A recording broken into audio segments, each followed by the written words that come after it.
নমস্কার বন্ধুরা, অন্নপূর্ণার হেসেল চ্যানেলে সবাইকে স্বাগত।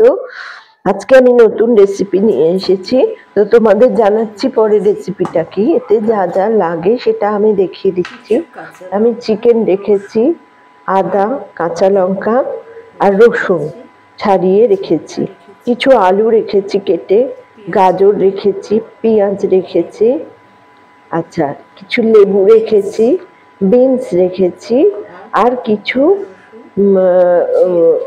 আদা রসুন একদম ছোট ছোট করে কুচিয়ে রেখেছি। আচ্ছা বাটার লাগবে, আরো যা যা লাগবে আমি সেগুলো দেখিয়ে দেবো। এখন আমি চিকেনটা ম্যারিনেট করব। তো চিকেনটা ম্যারিনেট করতে দেখো, চিকেন ধুয়ে রেখেছি, রেখে আমি গোলমরিচ দিয়েছি, চিকেনে গোলমরিচ আর লেবুর রস, লেবুটাকে রস করে দিয়ে দিয়েছি। খুবই সুস্বাদু খেতে হয়, তোমরা করে খেয়ে দেখো।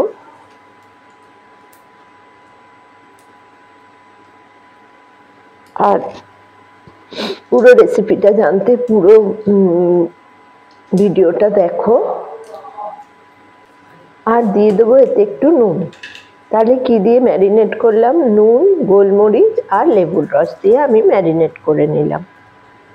ভালো করে এবার এই চিকেনটাকে মিশিয়ে নেবো, লেবুর রস, গোলমরিচ আর নুন দিয়ে ভালো করে মিশিয়ে নেবো।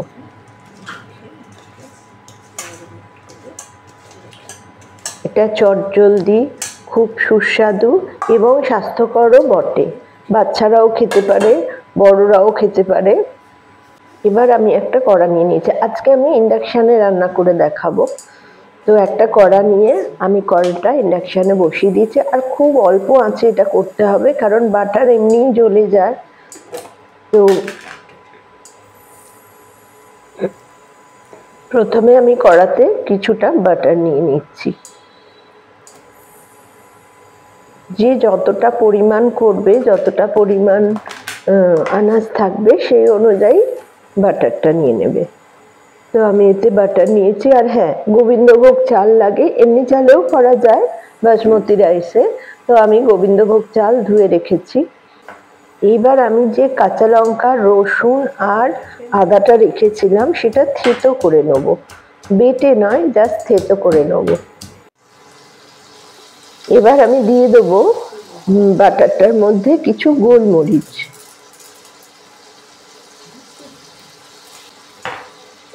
আর দিয়ে দেবো কিছু গরম মশলা, যেমন এলাচ, 2-3টে এলাচ দেব, ছোট এলাচ, আর দেব লবঙ্গ, 2-4টে লবঙ্গ দেব, আর দেব দারচিনি।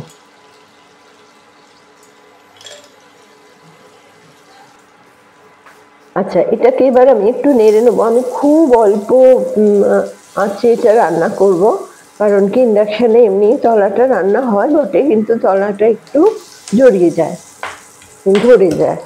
তো আমি 100 ডিগ্রি দিয়ে এটা রান্নাটা করছি। আচ্ছা এটা দেখো ফোড়নগুলো হয়ে গেছে। তো এবার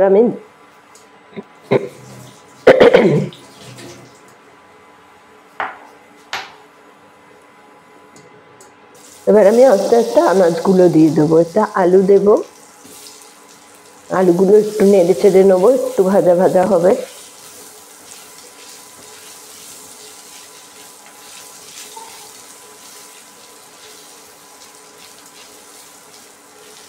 চটজলদি বাড়িতে গ্যাস নেই, গ্যাস ফুরিয়ে গেছে, তো কি করা যায়, চট করে ইন্ডাকশানে এই রান্নাটা করে নেওয়া যায়। চিকেনকে চিকেন খাওয়াও হবে, ভালো স্বাস্থ্যকর জিনিসটাও, খুব স্বাস্থ্যকর, খাওয়াও ভালো, বেশি তেল মশলা দিয়ে নয়, বাচ্চারাও খেতে পারে।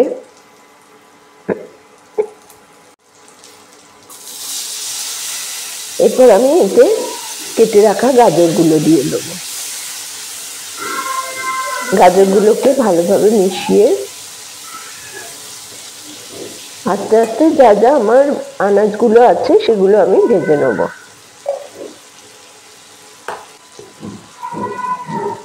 আচ্ছা এবার আমি এতে দিয়ে দেবো পেঁয়াজ।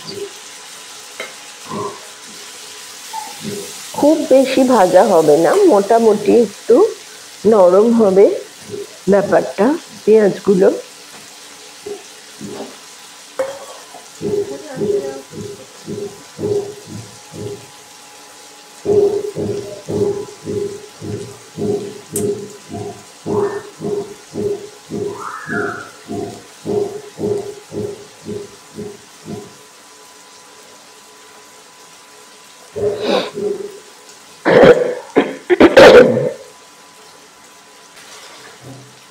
এবার আমি এতে দিয়ে দেবো, মোটামুটি এগুলো একটু ভাজা হয়ে গেছে, এতে দিয়ে দেবো বিনস, কেটে রাখা বিনসগুলো।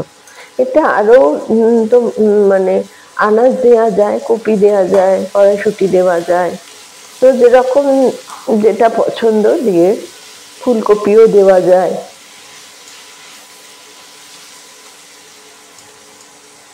ক্যাপসিকাম দেওয়া যায়। তো এবার এতে আমি দিয়ে দেবো আদা, রসুন আর কাঁচা লঙ্কা, যেটা থেতো করে রেখেছিলাম সেটা।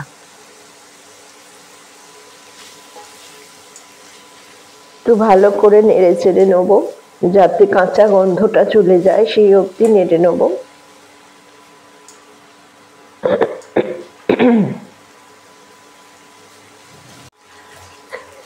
আচ্ছা, এবার এটা ভালো করে নাড়াচাড়া করে নেবো। আমার মোটামুটি কাঁচা গন্ধগুলো চলে গেছে। এবার দিয়ে দেবো আমার কুচিয়ে রাখা, একদম মিহি করে কুচিয়ে রাখা রসুন আর আদা।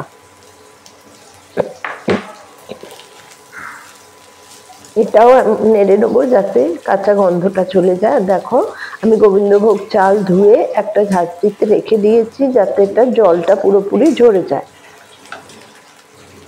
এবার আমি দিয়ে দেবো এতে ধুয়ে রাখা চিকেন, ম্যারিনেট করে রাখা চিকেনটা।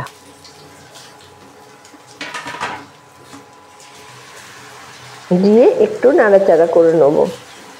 খুব বেশি কষা হয় না, জাস্ট কাঁচা গন্ধগুলো চলে গেলেই। এবার এতে দিয়ে দেবো একটু নুন। নুনটা লাগবে কারণ চাল থাকবে, চিকেন আছে, তারপরে আনাজ আছে, তো নুনটা লাগবে একটু আন্দাজ মতো। এবার এর মধ্যে আমি দিয়ে দেবো আমার ছেঁকে রাখা, ধুয়ে রাখা চালটা।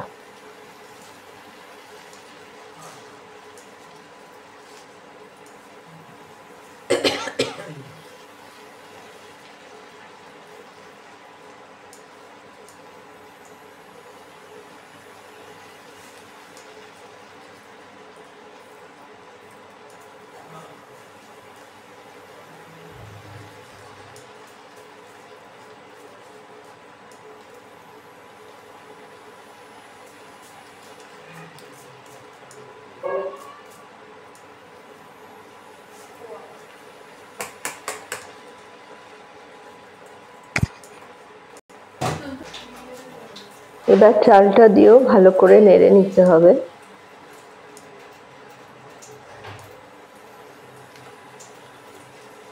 জায়গাটা আমার ছোট হয়ে গেছে, আমি জায়গাটা চেঞ্জ করে নেব, কারণ ইন্ডাকশানে তো সব কিছু মানে ইউজ করা যায় না, স্টিলের ছাড়া বা ইন্ডাকশান প্রুফ ছাড়া ইউজ করা যায় না। তো আমার কড়াটা একটু ছোট হয়ে গেছে, তো আমি এটা চেঞ্জ করে একটা বড় জায়গায় দিয়ে দেবো।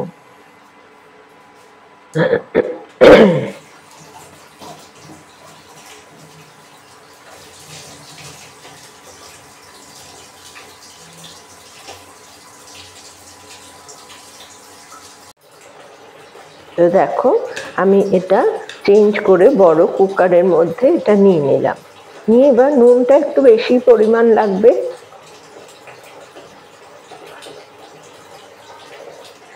এবার এটা ভালো করে নেড়ে চেড়ে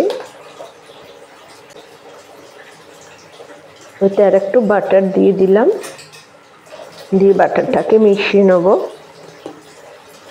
একদম কোনো মশলা লাগে না, খুব সহজ পদ্ধতি, খুব স্বাস্থ্যকর এবং খেতেও খুবই ভালো হয়। তো তোমরা দেখো, রান্নাটা করে দেখে আমাকে কমেন্ট সেকশনে জানাও কেমন খেলে, কেমন হয়েছে রান্নাটা। আর অনেকেই করেছো, অনেকেই খেয়েছো, তবু আর আমার ইউটিউব চ্যানেলটা সাবস্ক্রাইব করো আরও নতুন নতুন রান্না পেতে। বা দেখো এর মধ্যে আমি জল দিয়ে দিচ্ছি, বড় কাপে 2 কাপ জল দিয়ে দেবো।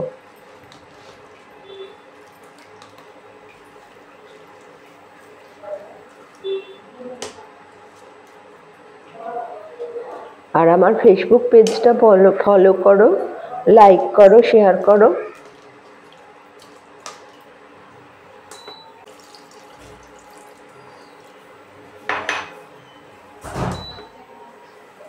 তো আমি 2 কাপ জল দিয়ে দিলাম। চালের ওপর যাতে ওই দু কর বেশি থাকে এরকম ভাবে জলটা দিতে হবে, কারণ এটা আমি সিটি দেব না, যেহেতু আমার জায়গাটা ছোট সেজন্য আমি এই জায়গাটায় নিয়েছি। এটা আমি সিটি দেবো না কুকারে, জাস্ট চাপা দিয়ে রেখে দেবো। এবার এটাকে জাস্ট চাপা দিয়ে আমি হতে দেবো।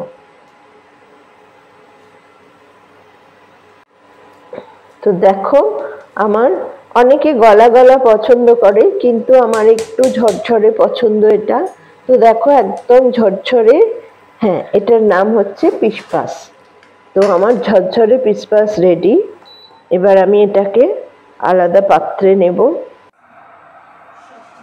দেখো খুবই সুন্দর গন্ধ, এত সুন্দর বেরোয় যে তখনই খেতে ইচ্ছে করে। তো তোমার পিসপাস রেডি। তো এবার খাবার পালা, তোমরাও বানাও, খেয়ে দেখো। আর আজকের মতো এখানেই, আবার নতুন কোনো রেসিপি নিয়ে আসছি।